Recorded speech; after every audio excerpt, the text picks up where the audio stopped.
gue mulai aware lagi kayak kok masih ada ya si benjolan ini, dan kok gue mulai terasa kayak kalau gue minum atau gue makan benjolannya tuh naik turun jelas gitu.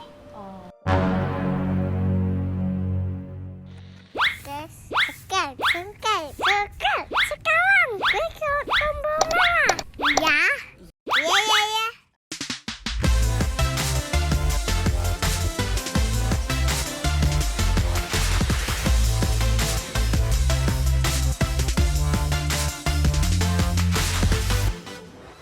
Hai guys, welcome to our YouTube channel Keluarga Itik. Dan sekarang lagi ada di segmen TikTok Call a Friend. Karena sekarang juga kita lagi meramaikan social distancing di rumah aja. Tapi kita harus tetap produktif, kita harus tetap bersilaturahmi. Dan kebetulan ini aku mau telepon sahabat aku. Ini sahabat aku dari zaman aku masih SMA. Baru-baru ini dia baru saja menjalankan operasi pengangkatan tumor di lehernya. Waktu itu sempat dia cerita satu kali sebelum dia menjalankan operasi, dan aku adalah salah satu orang yang dikasih tahu sama dia. Padahal dia tuh orangnya memang tough banget, nggak ada kelihatan kayak ada sakit atau segala macem, karena dia nggak pengen orang ngelihat dia kayak kasian. Cuman kayaknya aku bilang sama dia, kayaknya kita harus teleponan, kita harus ngobrol, dan kita harus memberikan edukasi ke orang-orang. Harus banyak-banyak sharing ke orang-orang supaya bisa memotivasi dan memberikan manfaat buat orang lain. Oke, kalau gitu langsung kita video call aja ya, Talita ya.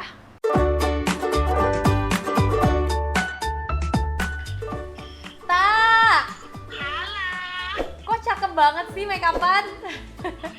Kan mau ada di vlognya Tia Rizky ya. Talita Latif.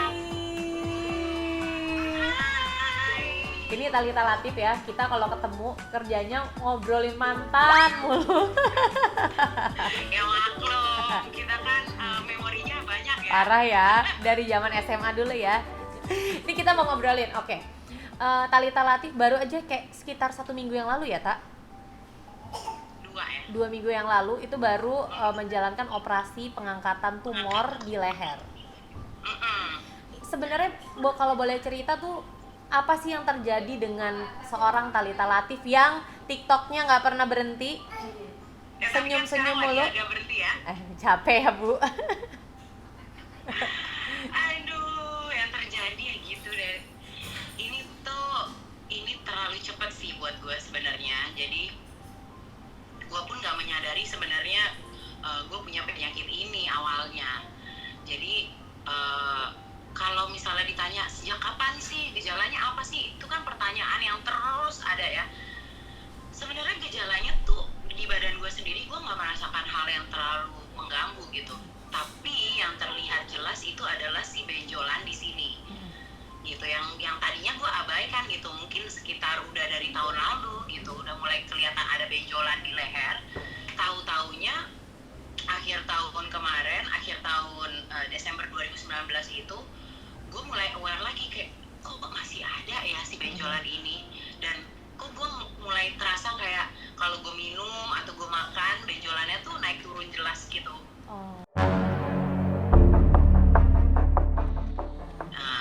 Disitulah sebenarnya titik gue yang kayak wah, there is something wrong nih, ada yang nggak bener nih di badan gue.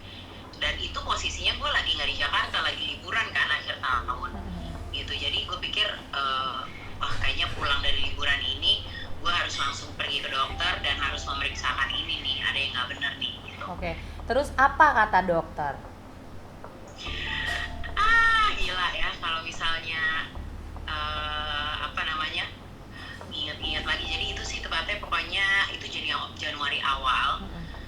Gue datang ke dokter tuh santai aja, lu tahu gue kan, santai itu sih.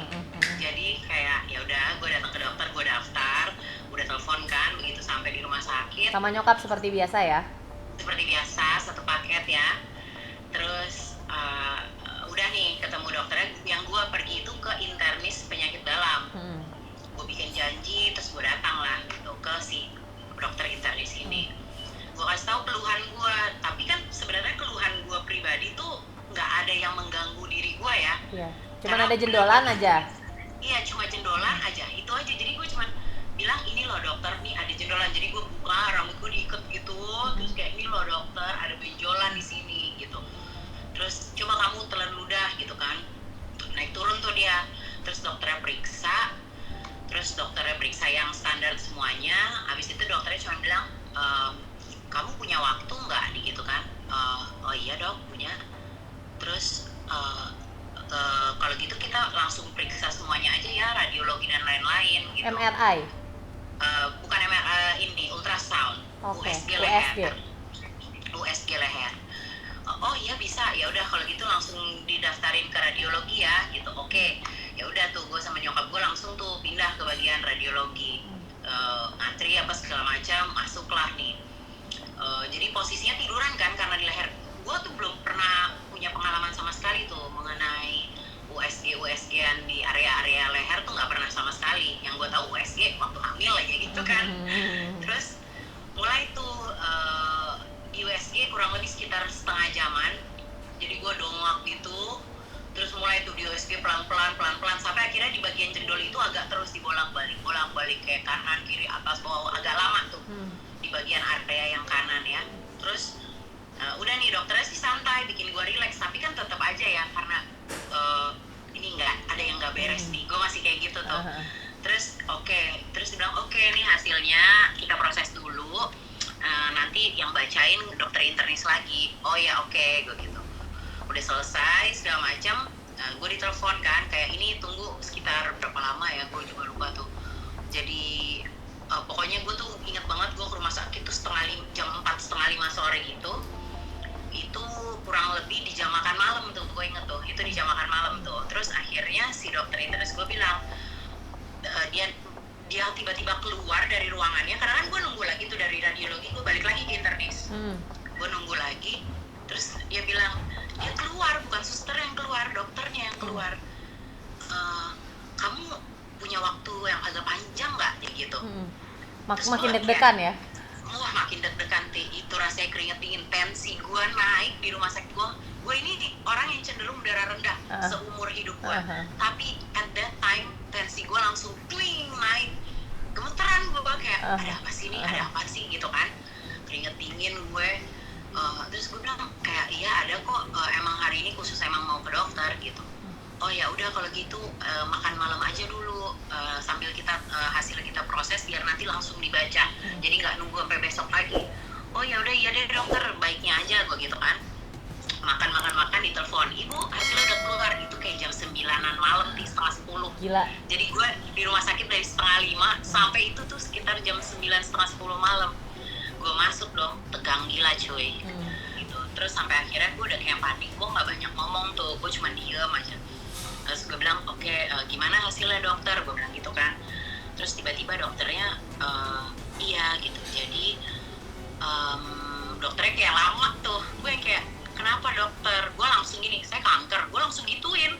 Terus wah itu gue udah gemeteran. Terus kayak karena ya apalagi gitu, karena kan pasti sebelum gue datang ke dokter pasti gue udah browsing lah gitu, apa aja sih kira-kira kurang lebihnya gitu. Terus tiba-tiba dia bilang ada seperti struma, ada struma di tiroid kanan kamu. Terus gue struma apa, pembengkakan gitu. Cuman di sekelilingnya ada abnormal sel, dia bilang gitu. Oh gitu. Tapi kita nggak bisa mendefinisikan itu apa karena kita harus tes dulu sel itu, gitu kan. Jadi maksudnya gimana? Ya kalau dari sini sih saya bisa rangkum kalau ya ini tumor gitu. Tapi jenisnya seperti apa saya nggak bisa tahu. Sebelum itu selnya periksa di biopsi gitu. Jadi alangkah baiknya next stepnya adalah biopsi yang fine needle. Wah di situ jadi saya tuh gue cuman kayak wah gue kan nggak kepikiran sama sekali bahwa akan ada tumor gitu. Jadi di situ gue udah langsung kayak gue diem. Terus gue cuman ngeliat, kan gue berdua sama nyokap gue ya. Terus gue diem. Terus gue kayak ngeliat nyokap, gue cuma nangis. Gue bilang terserah deh apa aja, gue bilang gitu. Yang penting lainnya yang lengkap aja gitu, supaya hasilnya juga detail gitu. Terus gue lihat dokternya kayak gue cuman geleng-geleng kepala, cuman bener-bener kayak gini, gue geleng-geleng kepala. Itu tuh sebenarnya di otak gue kayak, dokter what should I do gitu loh sebenarnya, tapi nggak keluar Nggak tuh di bisa mulut, ngomong lagi gitu nggak ya. bisa. Terus kayak ketahan gitu di sini rasanya. Gue cuman kayak ngeliat nyokap gue nangis, terus gue cuman bilang terserah aja dokter, terserah gitu. Itu yang keluar tuh dari mulut gue, terserah. Terus dokternya kayak nguatin gue gitu kan, kayak pokoknya nguatin gue gitulah. Itu hari terburuk gue sih Seumur hidup loh.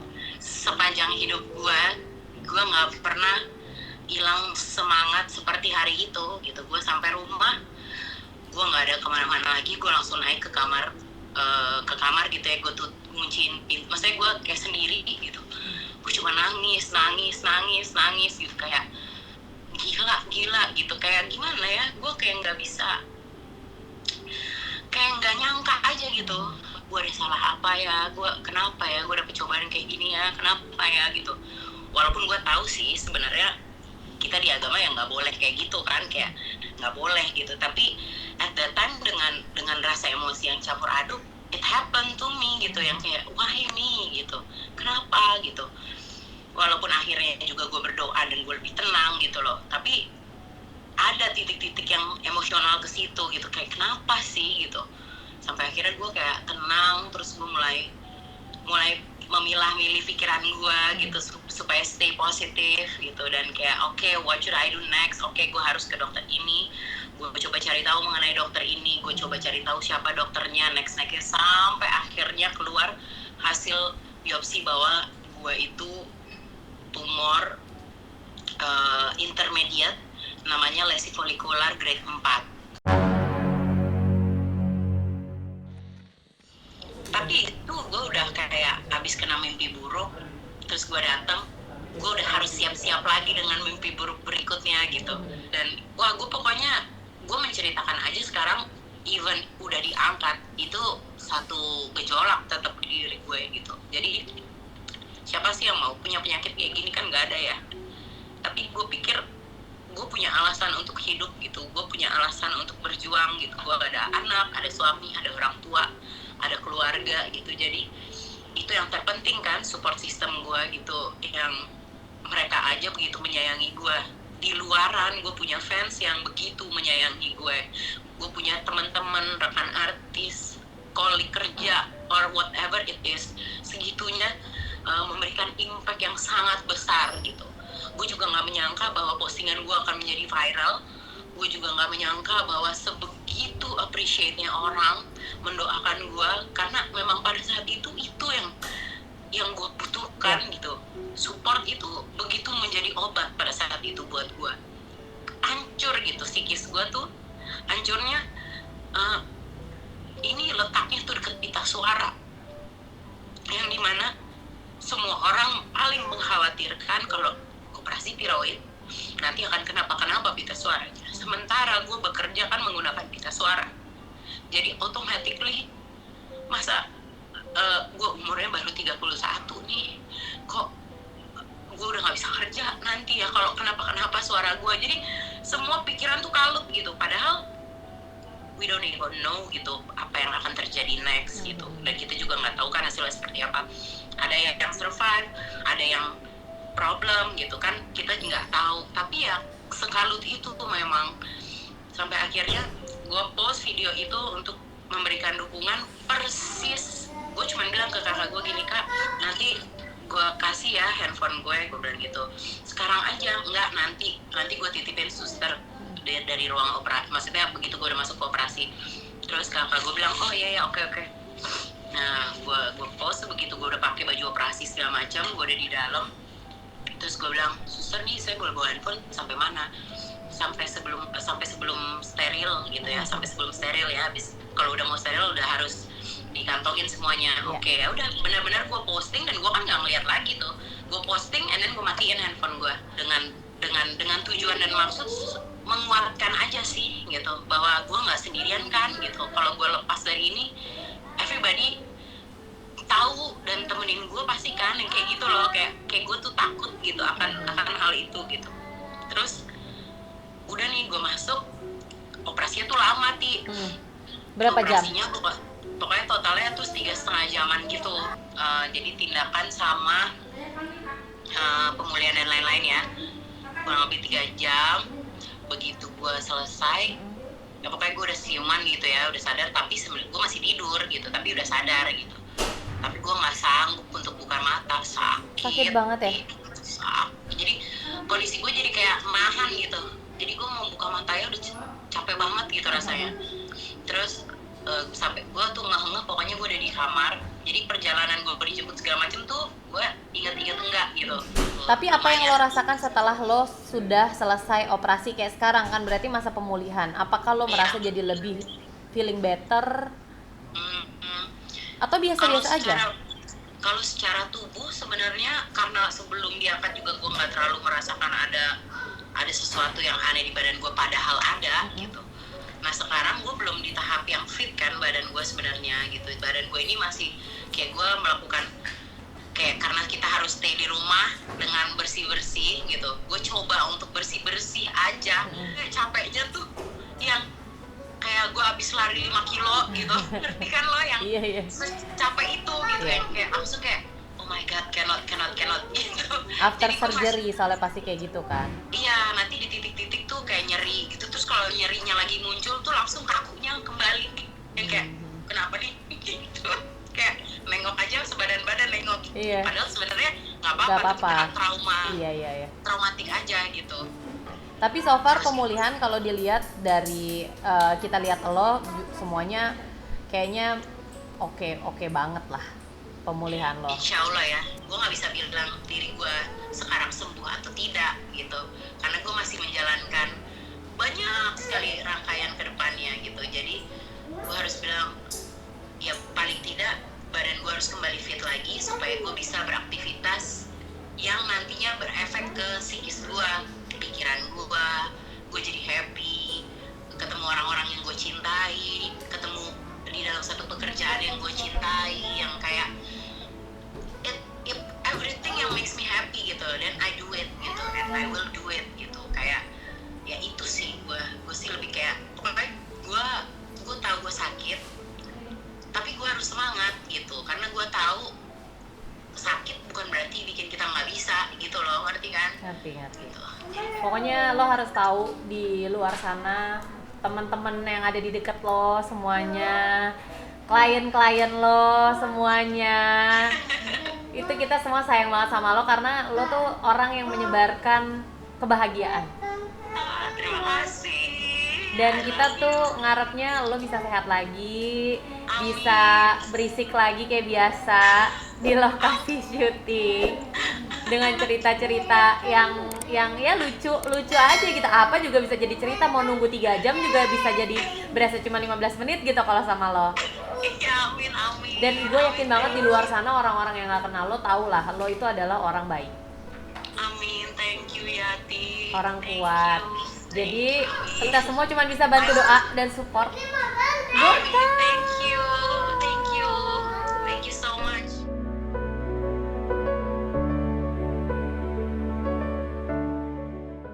Thank you banget ya udah ngobrol sama kita semua Iya di dong. keluarga Itik. Iya dong.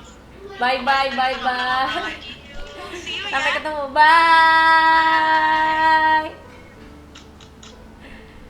Oke guys, tadi itu dia ngobrol sama Thalita Latif. Ya haru sih ya, karena memang ini mungkin bukan tuh kalau gue tuh kalau ada orangnya tuh gue gak mau nangis karena dia aja bisa sekuat itu gitu. Jadi kayak gue nggak mau bikin dia down gitu, karena Thalita tuh teman lama, sahabat juga. Gue sayang sama dia, nggak kepengen dia ngerasain sakit. Semangat dia buat syuting itu tuh luar biasa banget.